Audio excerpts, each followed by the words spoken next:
Once upon a time, there was a young woman named Cinderella, and let me tell you, she was just the sweetest person you could ever meet. Her heart was full of sunshine, even when her days were cloudy. She had lost her dear mother when she was very young, and her father, trying to give her a new family, remarried. But life has a funny way of throwing curveballs, you know. Her father passed away not long after, leaving Cinderella with a stepmother and two stepsisters, who were, well, not exactly the nicest people. They were the opposite of sunshine. They were more like a permanent rain cloud that only rains on your parade. It was a tough situation for anyone, especially for someone so young and kind. Cinderella's stepmother, Lady Tremaine, was cold and cruel. Her two daughters, Anastasia and Drizella, were just like her. They were jealous of Cinderella's beauty and her gentle spirit, so they decided to make her life as difficult as possible. They turned her into a servant in her own home. Can you imagine that? Living in your own house but being treated like you don't belong. She had to wake up before the sun, cook all the meals, clean the entire chateau from top to bottom, and mend all their clothes. They gave her a tiny room in the attic, far away from them, with only a small window to look out at the world. It was a lonely existence, filled with endless chores and unkind words. Despite all this, Cinderella never lost her kindness. It's like her inner light was just too bright for them to put out. She always had a gentle word for everyone and everything. She would wake up and sing, not because her life was easy, but because she chose to find joy in the small things. She believed that if you keep on believing, the dream that you wish will come true. That's a powerful message, right there. It's about holding on to hope, even when hope seems so far away. She didn't let their bitterness make her bitter. She just kept being her wonderful, kind, and loving self, day after day. Her world was small, but her heart was big. She found friendship in the most unexpected places. The little mice who lived in the walls became her best friends. She gave them names, like Jock and Gus, and made tiny clothes for them. She talked to the birds that came to her window each morning. These animals were her real family. They didn't care that her dress was patched or her hands were covered in soot. They saw her for who she was on the inside, a princess without a crown. This just goes to show you that real friends, the best kind of friends, love you for your heart, not for what you have or what you look like. Life went on like this for a long time. Every day was the same routine of sweeping, scrubbing, and serving. The stepsisters would call for her, Cinderella, Cinderella, all day long, demanding one thing after another. They would make messes on purpose, just to watch her clean them up. They would criticize her cooking, her cleaning, everything she did. It was a constant barrage of negativity, but Cinderella, bless her heart, she just took it all with a quiet grace. She never talked back or complained. She just did her work with a patient sigh and a hopeful heart, dreaming that one day, things might be different for her. It's hard to keep that kind of spirit alive when you're surrounded by so much meanness. Then, one day, something exciting happened. A royal messenger arrived at the chateau with a proclamation from the king. The king was throwing a grand royal ball. He wanted his son, the prince, to find a bride. And so, every eligible maiden in the kingdom was invited to attend. Can you feel the excitement? A ball, with music and dancing and fancy clothes. For the stepsisters, this was the biggest news of their lives. They immediately started planning what they would wear, how they would do their hair, and how they would capture the prince's attention. They were absolutely convinced that one of them would be chosen to be the next princess. When Cinderella heard the news, her heart skipped a beat. A ball! She too was an eligible maiden of the kingdom. For a moment, she allowed herself to dream. She imagined dancing in a beautiful gown, just for one night. She pictured herself at the palace, away from the cinders and the chores, feeling like a normal girl. So, with a little bit of courage, she approached her stepmother. She politely asked if she could go to the ball too. She reminded her stepmother that she was part of the family, and that the invitation was for every maiden. It was a simple, honest request from a girl who just wanted one night of happiness. Her stepmother, in her typical cruel way, gave her a sliver of false hope. She said, "Of course you may go, if you get all your chores done, and if you can find something suitable to wear." This was her way of being mean without sounding mean, you know. She then piled on an impossible list of extra chores, making sure Cinderella would have no time to prepare. The stepsisters just laughed. They knew it was a trick. But Cinderella, with her endlessly hopeful spirit, took her stepmother at her word. She rushed to finish her work, her heart fluttering with the possibility of a magical night at the palace. It was a race against time, fueled by a simple, beautiful dream. Cinderella worked faster than she ever had before. She scrubbed the floors until they shone, polished the silver until it gleamed, and finished every single chore on her stepmother's long, long list. While she was working, her little animal friends knew she would never have time to make a dress. So, they decided to help. They found an old dress that had belonged to Cinderella's mother. It was a bit old-fashioned, but it had potential. The mice, Jack and Gus, bravely went on a mission to find trimmings. They gathered discarded beads and a beautiful sash that the stepsisters had thrown away. The birds helped too, tying everything together with their tiny beaks. They were a little team of fashion designers. When Cinderella finished her chores, she went to her attic room, her heart heavy because she had nothing to wear. But when she opened the door, she saw it. Her animal friends presented her with the newly redesigned gown. It was beautiful. They had transformed her mother's old dress into something truly special. Cinderella was so touched she cried tears of joy. For the first time, she felt like her dream might actually come true. She put on the dress and rushed downstairs, just as her stepmother and stepsisters were about to leave for the ball. She looked lovely, and she proudly announced that she was ready to go. But her stepsisters were filled with rage and jealousy when they saw her. "That's my sash!" screeched Drizella. "And those are my beads!" yelled Anastasia. In a fit of fury, they tore the dress apart. They ripped the sash, pulled off the beads, and left Cinderella standing in rags, her beautiful gown destroyed. Her stepmother just watched with a cruel smile before turning to leave, saying, "Good night," as if nothing had happened. Cinderella's dream was shattered. She ran out into the garden, collapsed by a stone bench, and finally let herself cry. All her hope was gone, and she felt completely and utterly alone in the world. But just when things seemed their darkest, a little light began to sparkle.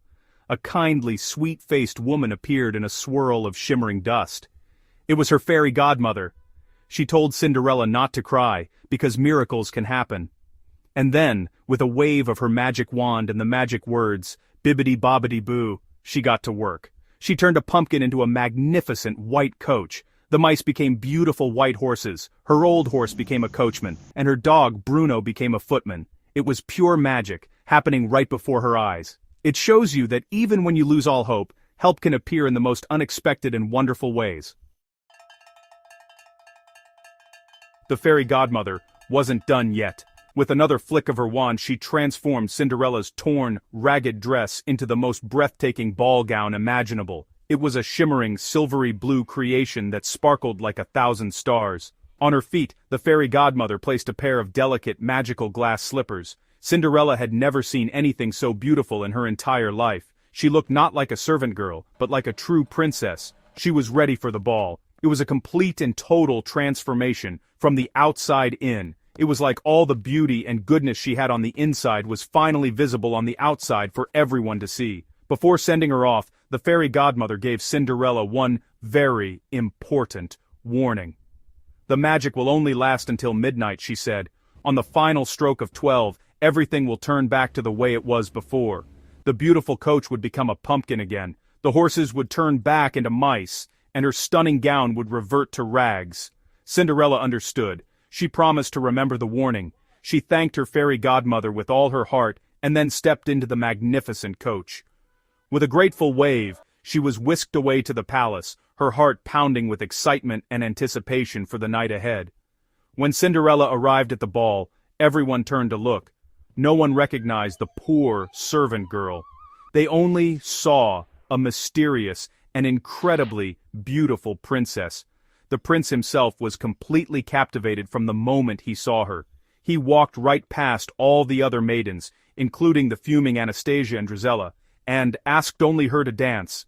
They danced all night, waltz after waltz. It was like they were the only two people in the room. They talked and laughed, and for those few hours, Cinderella forgot all about her life of chores and hardship. She was living her dream, and it was more wonderful than she had ever imagined. But then, she heard the faint sound of the clock tower beginning to chime. Dong, dong. It was midnight. She remembered the fairy godmother's warning. With a hurried goodbye, she pulled away from the prince and ran from the ballroom.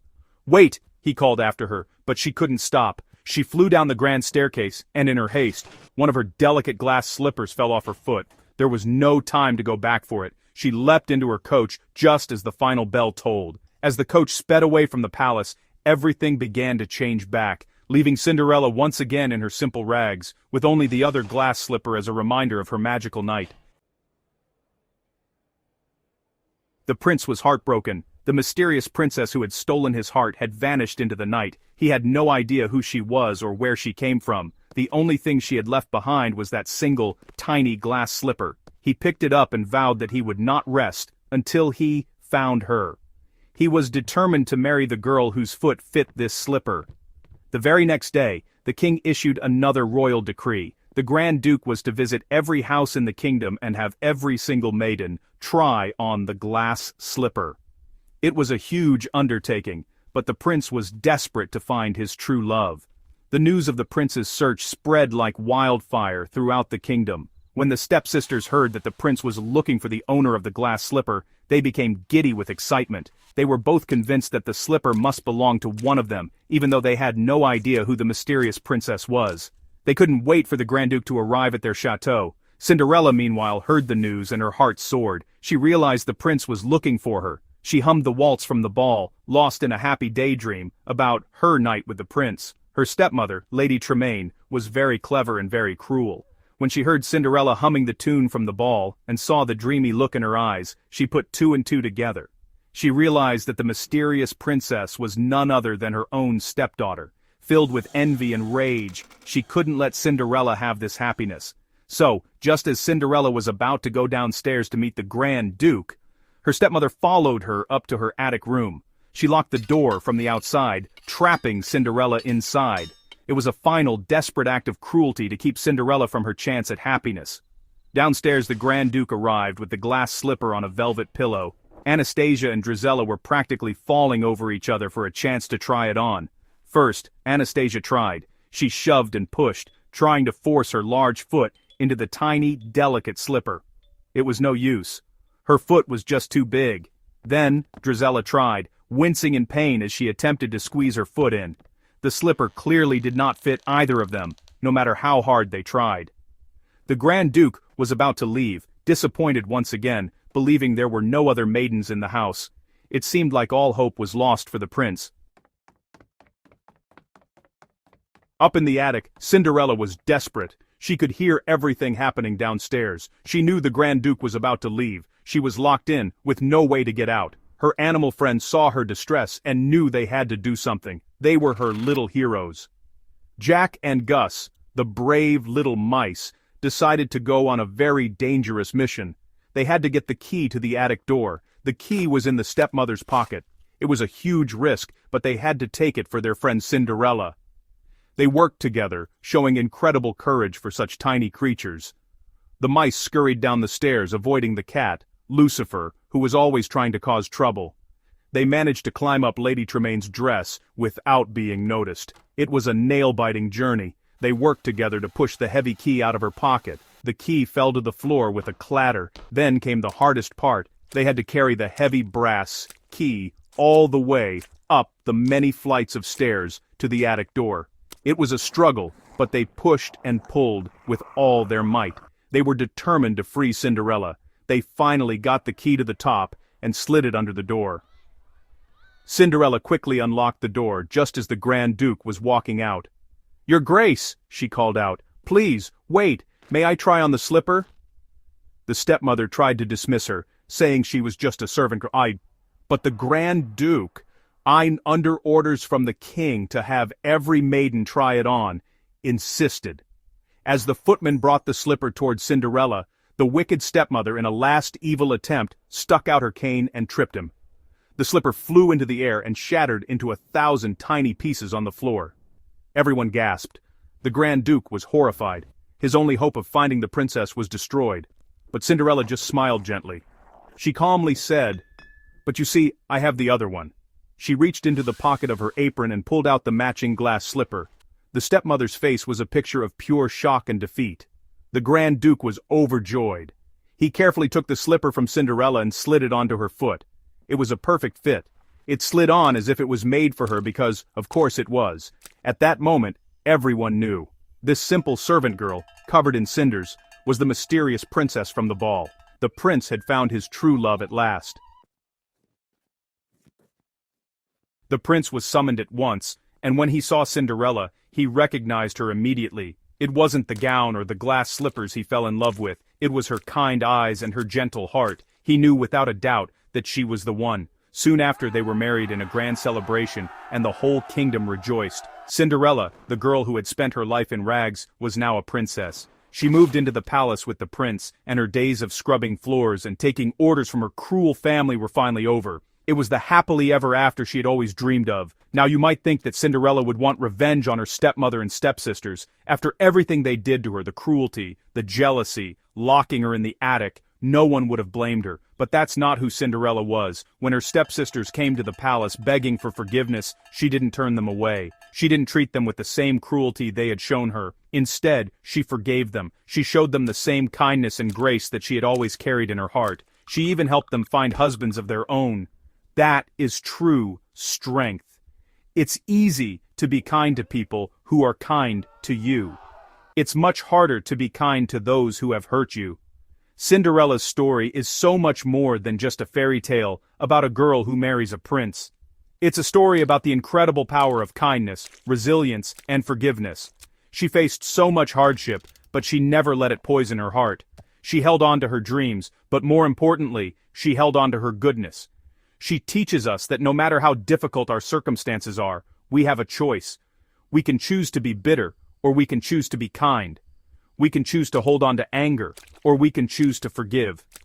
Her life is a beautiful reminder that goodness will always shine brighter than darkness. And so, Cinderella lived happily ever after, not just because she married a prince, but because she remained true to herself. She proved that a kind and forgiving heart is the most valuable treasure of all. It can overcome any obstacle and heal any wound. So, be a Cinderella. Be kind, even when it's hard. Hold on to your dreams, even when they seem impossible. And always, always choose forgiveness over bitterness. Because just like in the story, if you keep a little bit of hope and a whole lot of kindness in your heart, you'll find your own magical happily ever after. Be kind to one another.